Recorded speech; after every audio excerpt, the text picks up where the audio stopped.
Today I'm going to be showing you how easy it is to fix your dinner when you have vacuum sealed your items, several months or weeks prior.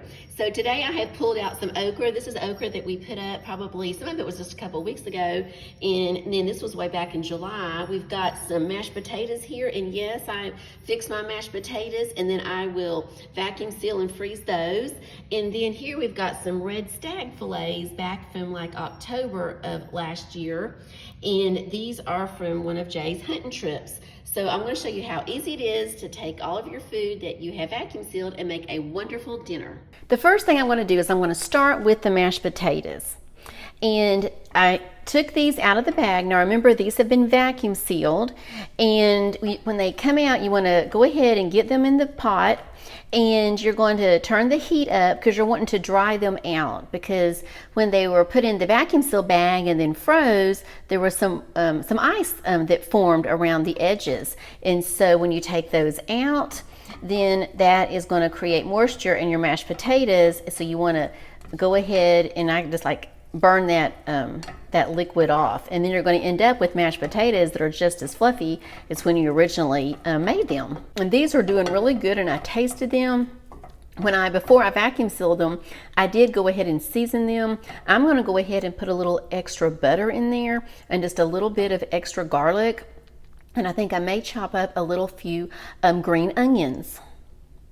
Here's the butter. We're just going to put about that much butter in, and then I think down here we've got a few green onions. We're going to take that, we're going to chop those up.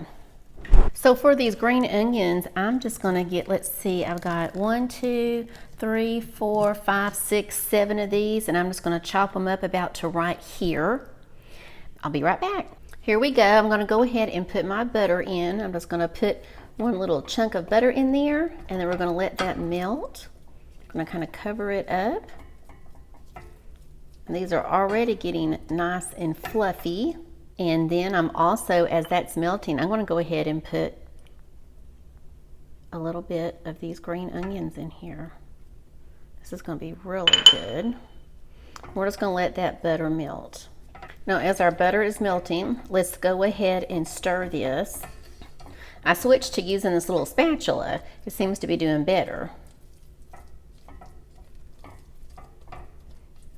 And if you have not done this before, try the next time you make your favorite mashed potatoes. I have a great video out there on how to make garlic mashed potatoes. They are fantastic. For your leftovers, and make you a good batch. For your leftovers, put them in a vacuum seal bag, and then vacuum seal those little guys, and just put them in the freezer. Put a date on them so you know when you vacuum sealed them. And also check out one of our other videos on ways to vacuum seal different things. Okay, this is doing wonderful.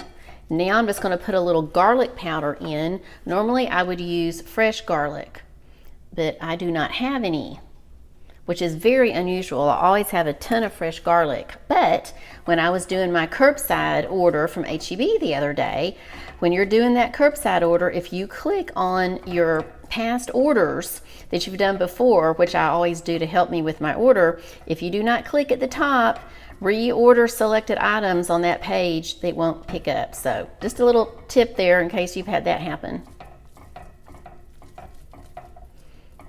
So these mashed potatoes are looking great, and so what I'm going to do now is I'm just going to put these on simmer, and we're going to go work on the other items that we're going to have for dinner.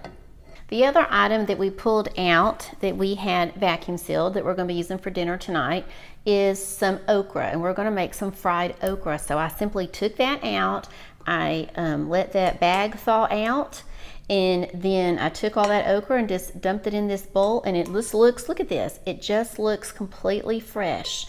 So be sure and check out my video on how to vacuum seal and freeze your okra. So here's the skillet we're going to be using. This is a simple skillet I'm using today that has some olive oil in it for this okra. And then I've got, let me find it. This is, here we go. Here. I have a little screen thing that I like to use, have it handy, that I like to put on top when I'm cooking it so it doesn't splatter. Now we're gonna go pop in the pantry here and get some flour and some cornmeal. We're gonna be using about 1/3 of one of these containers, probably maybe 1/3 to 1/2 of flour. And then over here I've got some cornmeal, and we're gonna be getting a little bit of cornmeal also. We're gonna use this to coat the okra. Now we're ready to go ahead and start working with our okra so we can get it frying. And so what I've done so far is I just took a little bit of milk. You can use any kind of milk that you want. And I just poured that on here, and I have just coated all of my cut okra with that milk. And the next thing we're gonna do is we're gonna put our seasonings on. Here's what our okra looks like after we have put our milk on it. Now what we're going to do is we're going to use flour. We're also going to use some cornmeal, and then your seasonings. Today we're using just a little bit of garlic powder. We're going to use some coarse ground black powder, and then we're going to use some lemon pepper. So we're going to start with our flour. We're just going to go ahead and we're going to put this around here. And like I said, I don't like to do a real super thick coating, and when I'm frying it, I just want a little bit of a coating on it. So we're just going to mix this up real good, and we'll put some more on there, and then we'll put on the corn flour. So after I get the flour on and then the cornmeal, I'll be right back. So now I have my okra coated with the flour and the cornmeal, and now I'm going to take the 3 seasonings and I'm going to put that all over the okra and get it stirred up. Now sometimes what I will do is I will take those seasonings over here, and I actually sometimes will just mix them in the flour and the cornmeal. So you can do it either way. Our okra is now coated, and it is seasoned, and it is ready to go to the stovetop. We are starting to sizzle, so we're going to go ahead and put some in. So our skillet is pretty full. You really don't want it to be any more full than this. You don't want them to be really on top of each other. So we're going to let them sizzle for a few minutes, and we'll be right back. It's looking really good. Now we're just going to start turning it over. And every few minutes, we're just going to turn it over, turn the heat down a little bit. We'll be done in just a few minutes. Now it looks like it's probably been about 6 or 7 minutes, and it looks like we are in a good spot. So we're going to start taking this out. So there we are, and this is turned out so good.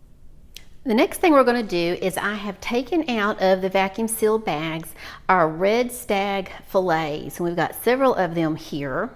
And what I'm going to do is I'm going to season them on both sides, and then Jay's going to go put them on the grill. These are the items that we're going to use to season them with. We're going to be using some garlic powder today. Normally use fresh garlic, and like I was saying a while ago, I just missed that on my grocery order. Here for your oil, I'm going to use some olive oil. This is a neat little container. I'm going to fill this up. This is a neat little container in a spray that I use, and I'll put the link for that below the video in the description section. We're also going to use some kosher salt, some coarse salt, and then some coarse ground black pepper. So I have filled up our little olive oil container here, and I'm just going to go along and I'm going to spray this side of every one of these little red stag cutlets with this olive oil. I'm going to spray every one, and then we're going to rub it in.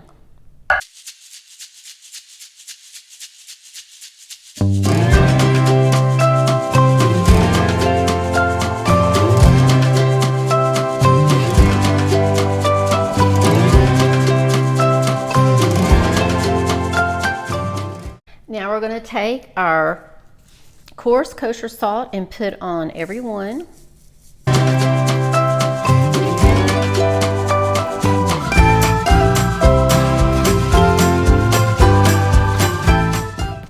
And then we're going to take our coarse ground black pepper and put on every one. I'm going to do a lot of seasoning on these. It may look like it's heavy, but it is not after we put it on the grill. And now we're going to take our garlic powder. And again, if you've got your coarse ground black, if you've got your fresh garlic, use that. Mash up that fresh garlic and put all over the top. And now we're going to rub them in.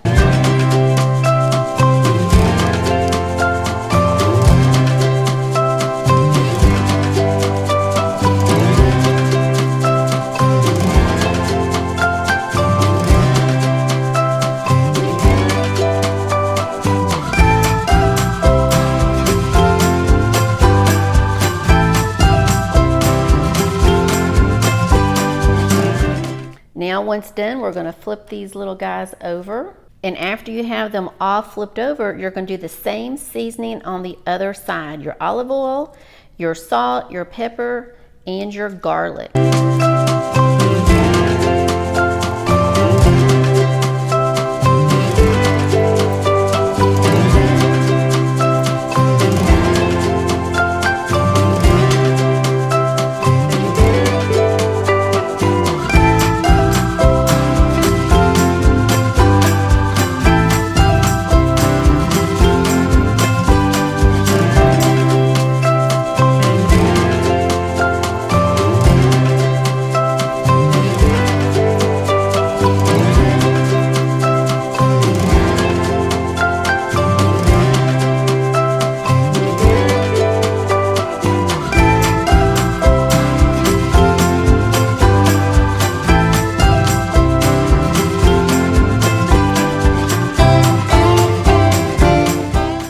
So there we are.